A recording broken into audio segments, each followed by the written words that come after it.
matang parang anino, malalim na nalulunod sa pagdududa.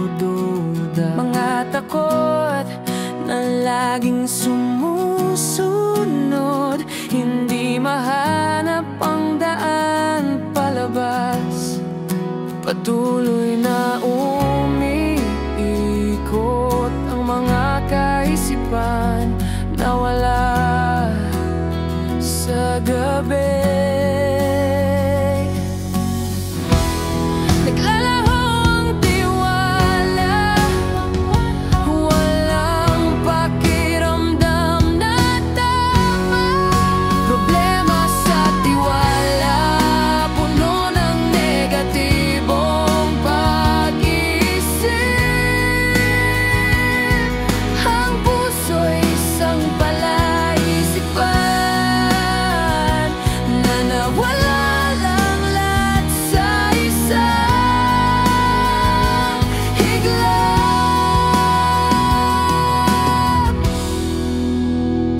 Mahinang bumubulong ang mga tinig, mga lihim na iyong itinago.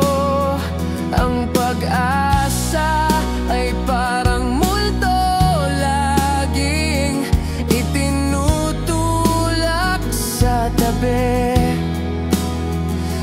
Patuloy pa rin umikot ang mga kaisipan.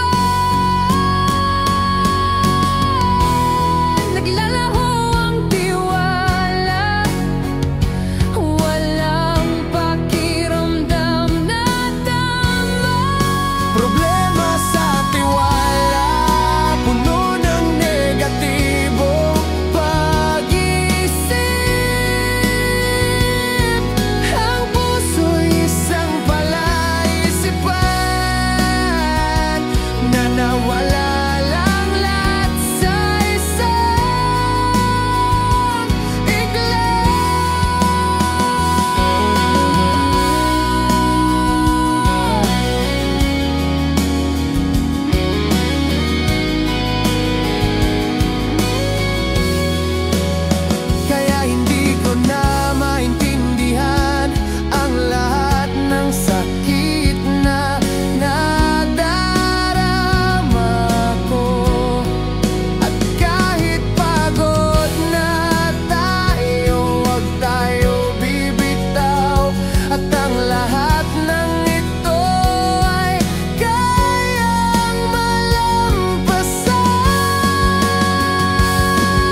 Nakulong sa sakit na ito.